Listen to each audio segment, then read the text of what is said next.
While dinosaurs are incredibly popular, most people don't know much about their ancestors. Dinosaurs and their closest living relatives, the crocodilians, belong to the clade Archosaurus. The first archosaurs evolved during the Triassic period, the first period of the Mesozoic era.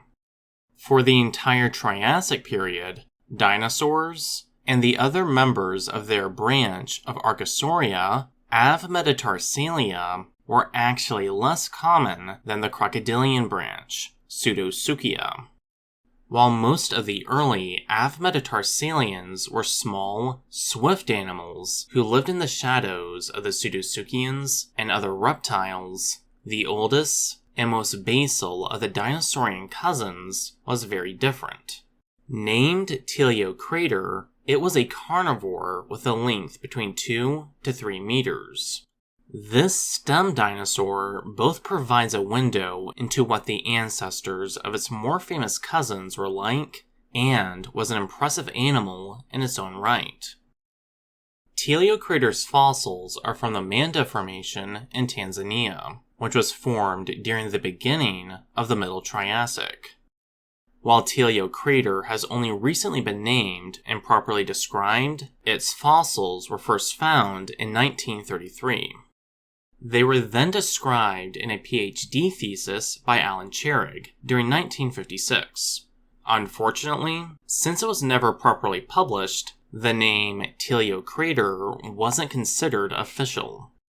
While Teleocrater was mentioned in popular literature by Dr. Charig, he procrastinated on making a proper publication about it until his death in 1997, in part due to how strange and incomplete the Teleocrater fossils were.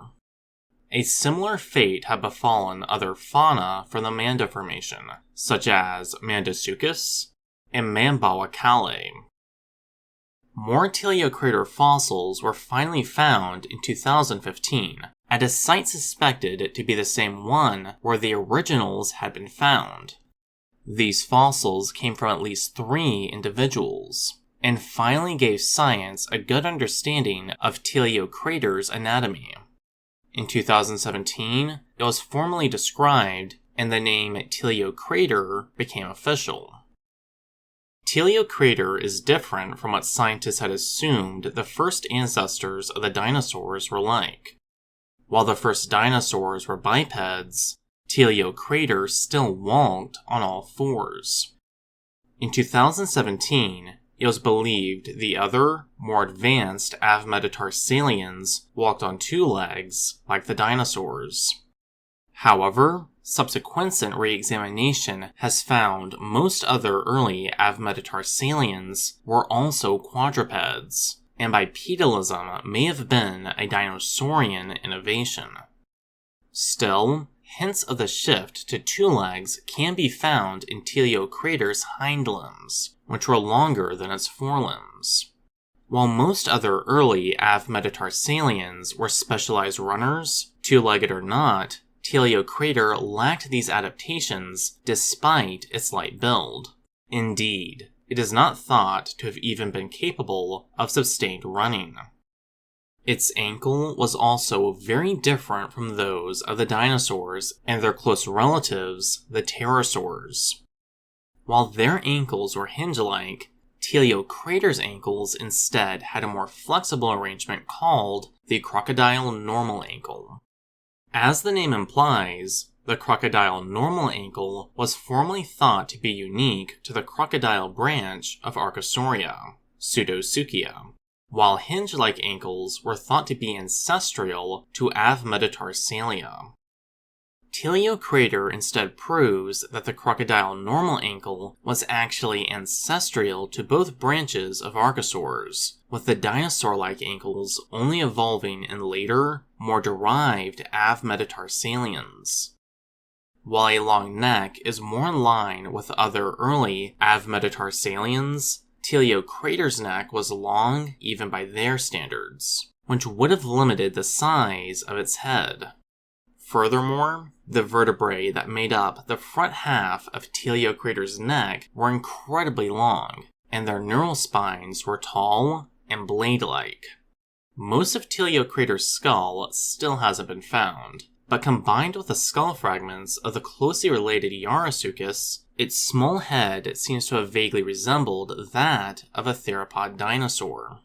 The only known Teleocrater tooth was zyphodont, meaning it was recurved, laterally compressed, and serrated. Zyphodont teeth are indicative of carnivory, and were also present in most of the later predatory dinosaurs. Given its size in relation to the other contemporary carnivores, along with its small head, Teleocrater held the niche of a medium-sized predator. The description of Teleocrater in 2017 led to the recognition of an entirely new clade called Aphanosauria. The other Aphanosaurs are Spondylosomia, Dongyusuchus, and the previously mentioned Yarasuchus. For years, the other Aphanosaurs have been shuffled across Archosauria with no clear idea where they fit in due to their perplexing and fragmentary nature. However, the more complete Teleocrater has served as a prehistoric Rosetta Stone. It shares features with all of them, and has enough diagnostic features to determine its place in Archosauria. All known Aphanosaurs had a similar size and shape as Teleocrater. They also all lived during the Middle Triassic, between 247 to 237 million years ago. Yarasuchus lived in India, Spondylosomia lived in Brazil, and Dongyusuchus lived in Russia. Given the shape of Pangaea during the Middle Triassic, this indicates the Aphanosaurs had a global distribution. Teleocrater and the other Aphanosaurs are the oldest and most basal known branch of Avmetatarsalia. All other known Avmetatarsalians belong to the clade Ornithodira, which is the clade formed by the dinosaurs and the flying pterosaurs. Notably, before the description of Teleocrater, no unambiguous Avmetatarsalians had been found that were not also ornithodirans. Until a few years ago, it was assumed the first Avmetatarsalians were small like the first ornithodirans. However, while Teleocrater and the other Aphanosaurs were far from giants, they absolutely dwarfed the first ornithodirans. It is now hypothesized that the first Avmetatarsalian was very much like the Aphanosaurs, and its descendants only later became smaller. Supporting this, the less specialized pseudosuchians, such as Dicuriasuchus, somewhat resembled the Aphanosaurs. Archosaurs were ancestrally endothermic, and the Avmetatarsalians obtained an even higher metabolism. A high metabolism meant that Teleocrater was more active and grew quicker than today's reptiles, with the exception of birds. Examination of its bone histology has found that its metabolism was transitional, higher than early archosaurs and their relatives, but still lower than ornithodirans. Teleocrater's size and metabolism may explain why feathers first evolved. Primitive, feather-like structures have been found in both dinosaurs and pterosaurs, suggesting they were also present in their last common ancestor. The first feathers are thought to have been used by ornithodirans as thermal insulation, retaining the precious heat generated by their high metabolisms. Notably, the smaller an animal is, increases its surface to area volume ratio, which also increases how quickly its heat is lost to the environment.